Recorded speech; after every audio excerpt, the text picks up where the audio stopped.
McAllister, you already did. Where are you going to go, sir? Okay. Yep.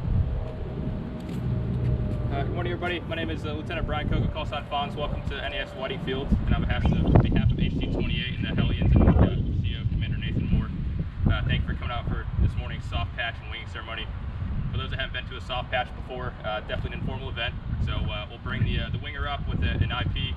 I'll say a few words, tell a couple stories, then they'll get their soft patch put on. So please feel free to make some noise, move around, take some pictures, have fun with it if you can, and then we'll do the winging ceremony directly following the soft patch for each student.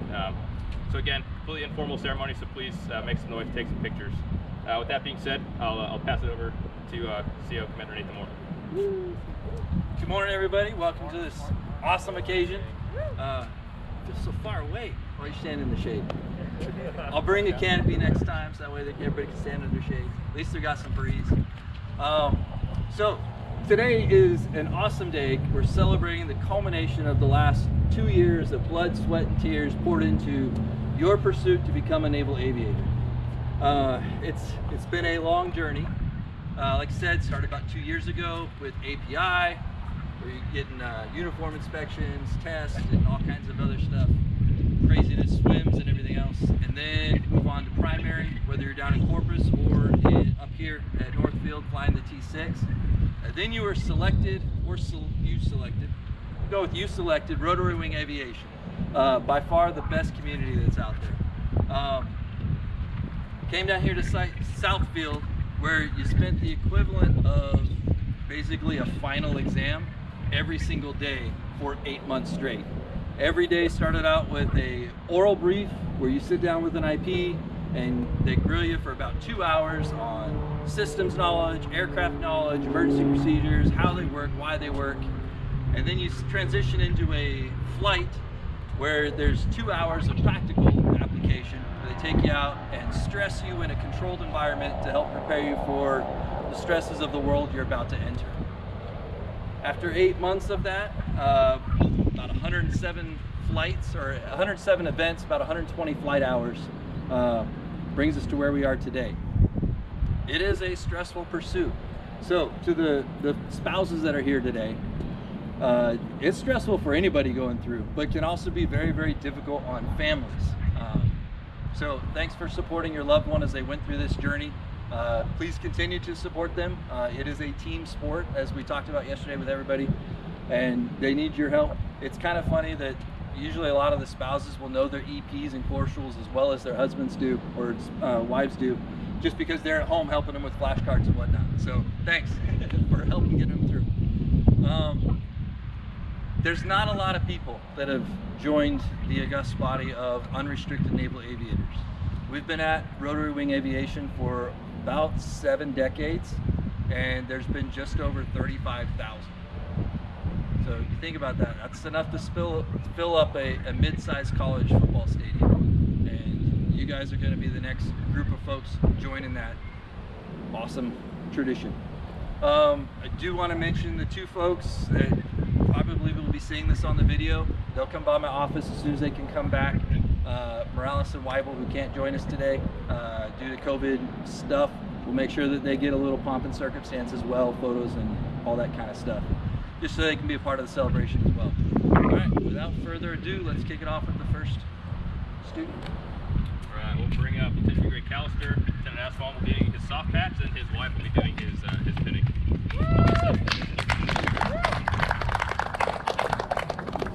Alright, good morning, CO. No XO, other Hellions and guests. I'm Lieutenant Oswald, call sign Dat. I was not his on-wing, but I was his class advisor, so I got to hear all of his, toils and troubles every day. Captain-elect could not be here, but I got a couple stories from him, which makes sense. So for those of you who don't know, most of you probably do because he's getting paid as one. He was a enlisted Army before he came here, but he's still, living those benefits. And he not only was like, the Army just doesn't want to let go of him, but they won't let go of his brain either, because apparently Captain-elect said he's just brilliant stick, knows how to fly the helicopter, but doesn't know up from down, doesn't know anything, basically, doesn't know, he's from California, doesn't deal with rivers much, doesn't know upwind from downwind, because he was the only one of his on-wings who led, and he's had like 8 sets now, he's failed tests. So we failed the course rules test, which anyone can attest here. Is it hard? No. Is it hard? No, it's not hard. But as I said, upwind from downwind. So, you know, if you stick, you know, you lick your finger, you stick it up in the air, which side is cold? The cold, the upwind. The upwind side of the finger. So at least you learned something here while he was in flight school. So congratulations. Yeah. No, really bright guy, really smart guy, on the streets at least. But also just a very genuine guy. So always kept me in the loop, was a very easy class advisor, and I hope you enjoy San Diego, living the Romeo life, get to go back home. I'm sure your wife here is extremely happy about that part, and that's what you want. Sure. So congratulations, man. I'll rip this off, but I'll give this to you so you can put this on him. There you go.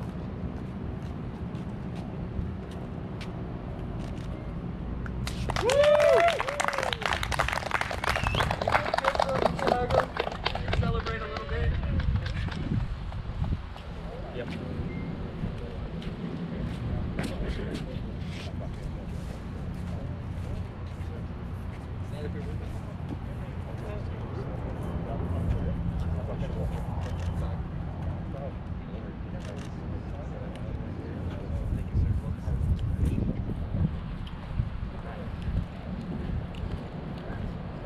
We're going to bring Lieutenant Aspon back up here, bringing up Lieutenant Grade Davis. Lieutenant Aspon will be doing his soft patch, and his wife Samantha will be doing his. Alright. Hello again. Long time no see, everybody. Conrad here was my second set of on-wings. He was paired up with Natalie John Japanian, if anyone knows her. Which one do you think was the quiet of the two? Probably this guy. However, this guy was kind of fun because my first set of on-wings, you know, I had one of them who was just really kind of just like, you know, for lack of a better word, she was kind of an Eeyore and just really didn't get excited by much. So, you know, we first flight, they go hover, they're pretty thrilled by that, and he was, you know, pretty excited. Then I demo a full auto, just basically turn the engine idle and land the helicopter with magic. And then he was over there like the incredible kid, you know, like, that was totally wicked. So that was him. It also shows he was very quiet because I found out I was doing this about 2 minutes ago when I looked at the list and it had my name on it. So thanks for that heads up. I appreciate that. But I don't really have much else to say. He really was pretty strong throughout the whole syllabus until his pre-check where it took, you know, 10 attempts to get a normal approach. So that was a little scary on my side. But overall, he did really well. The only thing I want to hear from you, though, and Natalie is going to rat you out on this. You can give her crap later for it. But she told me you guys studying together, you'd always do these helicopter noises. And I really want to hear these helicopter noises. Alright, so it's made with the tongue, it's just like a... There we go. So that's all I wanted to hear. Congratulations. I didn't have that much of an influence because he's going to Sierras. But he's going all the way out to Japan, so I hope you're ready for some quarantine and some moving and a lot of good culture out there. It's a great place, so congratulations. Thank you, sir. I'll give this to you.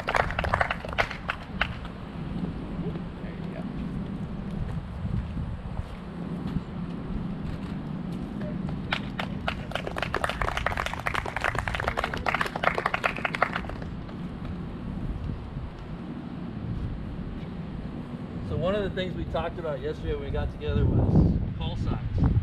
And it's rare that you leave advanced helicopters with one, but it does kind of look like the kid from Incredibles 2. So his name was Dash. So Conrad Davis from here forth shall be known as Dash.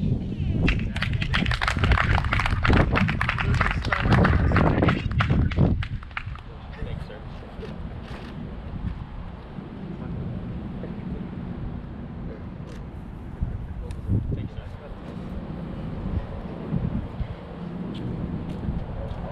Next we'll bring up Lieutenant Grade Holstead and Lieutenant Struck leading his soft patch winging.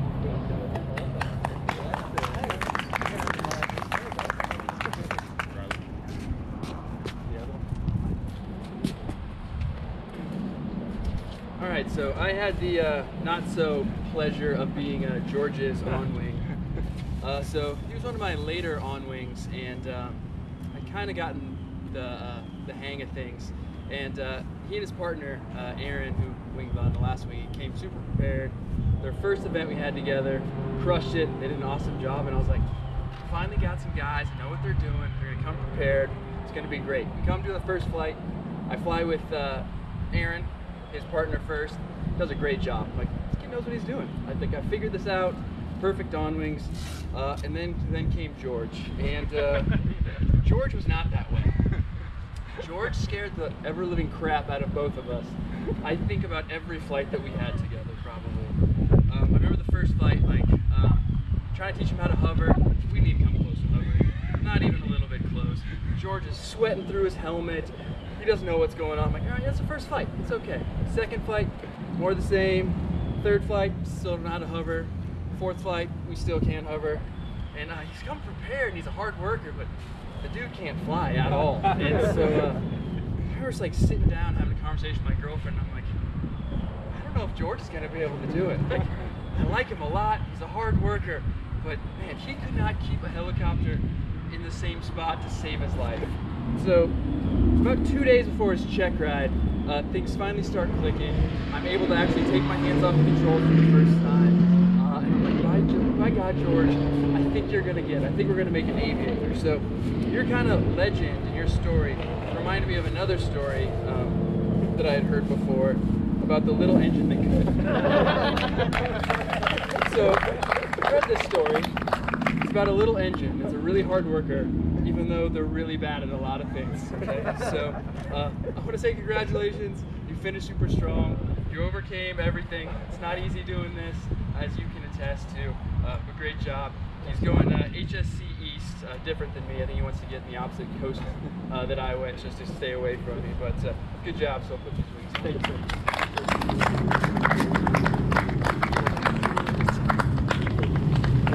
Yeah, I'll give it to you. Okay. So you did.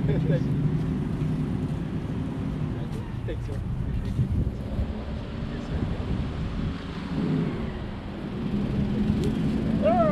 A little tighter, man. That's bad luck. Thank you, sir. That's something Next up, Lieutenant Junior Grade Kaufman and Lieutenant Shipper are doing a soft patch winging. I appreciate you.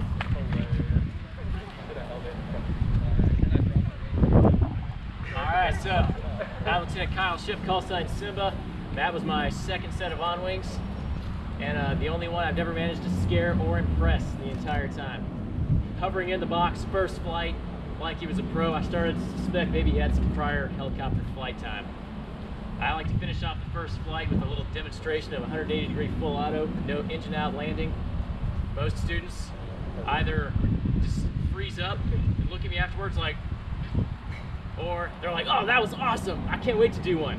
I look over at Matt and said, what'd you think of that? He goes, can I try one tomorrow? He did. So he's off to Romeo, San Diego. Wasted good stick skills, but I'm sure your brain will suit you well there. I'll see you in San Diego, man. Just a couple months. Congratulations. Thank you.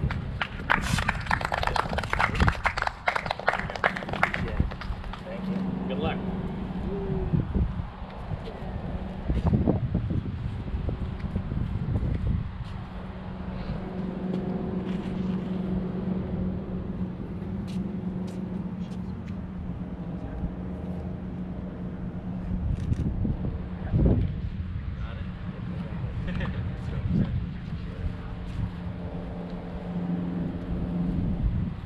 Next up, Lieutenant Junior Grade Lollemans and Lieutenant Cincini doing a soft patch winging.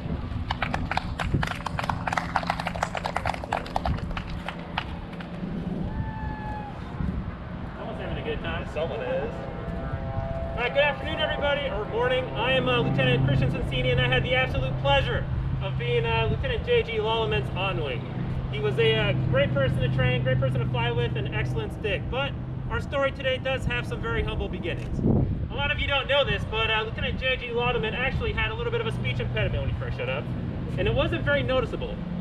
But it did kind of flare up when he would get asked EPs in the brief, right? So, you know, some stuttering, some stumbling. I thought, you know what, we can't have this. We got to fix this problem for the future. So we came up with a little bit of training plan. We did all the EPs, nose caution warnings, verbatim after every brief. And after a week of that, I can honestly say that for the next 30 years, you will never forget the EPs of this beautiful helicopter here. Lieutenant J.G. Laudeman is also a native of Pensacola, Florida. He was born and raised, even attended school here, but he's always had aspirations of leaving. So he joined the Navy, right? Well, at 27 years old, he is finally moving out of his parents' home and to the beautiful faraway city of Jacksonville, Florida, to fly the mighty MH-60 Romeo. So, all jokes aside though, I am extremely proud of what Lieutenant J.G. Laudeman has done today. He has done excellent. He was an excellent stick. I'm extremely proud that he's following my footsteps in Jacksonville. And without further ado, let's give him a round of applause and get him away.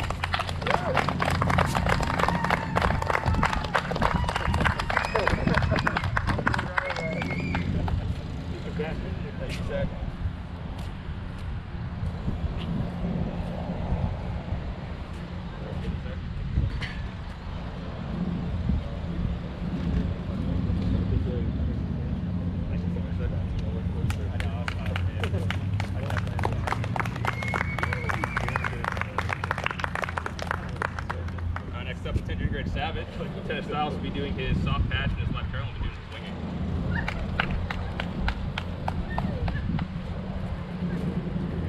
Hi, good morning. I am Lieutenant Cody Styles, call sign Fish.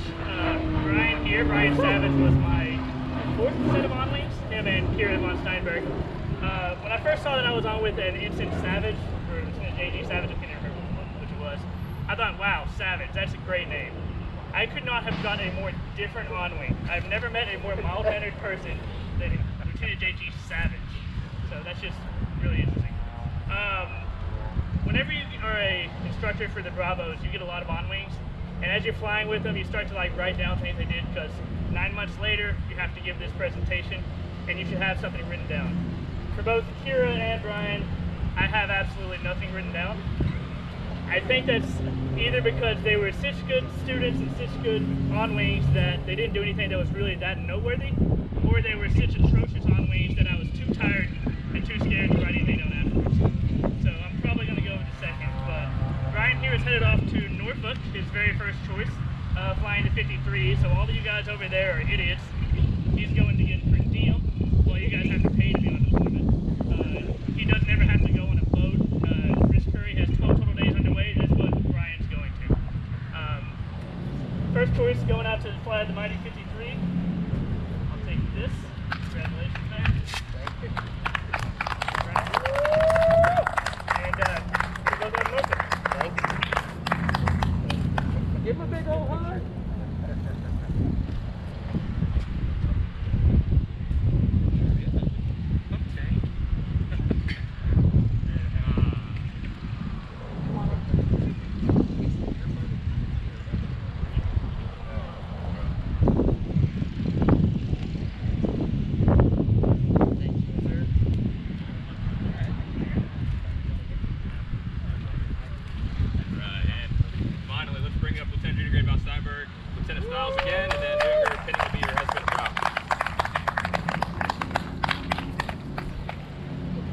I've already said, I didn't write anything down for Kira or Brian.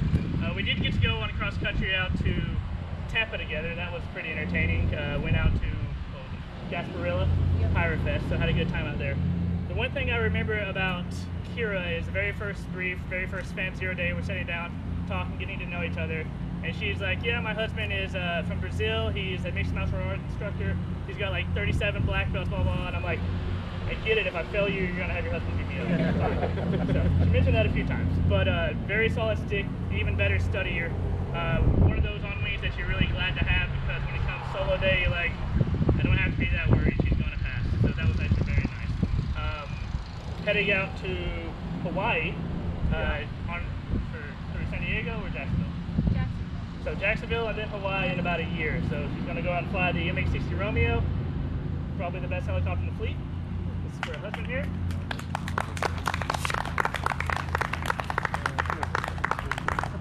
Good luck. Thank you.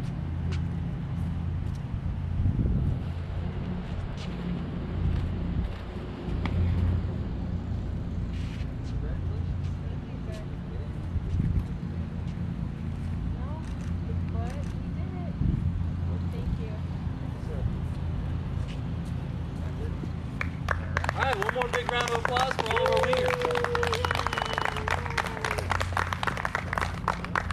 So, with everything that's going on in the world, kind of one of the questions that comes up is, why are we still doing this? I mentioned this to all of you a couple weeks ago when we got together, but particularly for the folks at home, the moms and dads, coaches, religious leaders, other people that were your mentors. By the way, take some time today, tonight, call those people, let them know how much they meant to you, how much them pouring into your lives over the years growing up and whatnot helped to get you to this spot. So for their sake, so they hear it, when I grew up, I lived in West Germany before the wall came down, and we knew who the bad guys were. It was night and day. Over the course of your lifetime, we've been at war against non-state actors, terrorists, and that's kind of the world you've grown up in. The question is what's next? Who's the next major war going to be against? Who are you training to go fight? We got Russian bombers coming up close to our borders and our F-22s intercepting them, all within the last 2 months. We've got Russian fighters intercepting our maritime patrol aircraft. We have China exchanging gunfire with India across border, in addition to their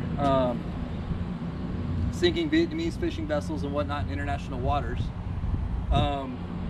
North Korea has started their intercontinental ballistic missile program again, shooting regularly. Iran, the Islamic Republican Guard Corps Navy, has been harassing both U.S. and U.S. Coast Guard shipping vessels and warships going through the Strait of Hormuz. Who else do we got? Piracy is a big deal. It kicked off again in the Gulf of Aden and Gulf of Oman. And then, as I mentioned the other week, we've got piracy just in the Gulf of Mexico, in our own backyard. So you are needed to go to the fleet. You are ready for that next stepping stone.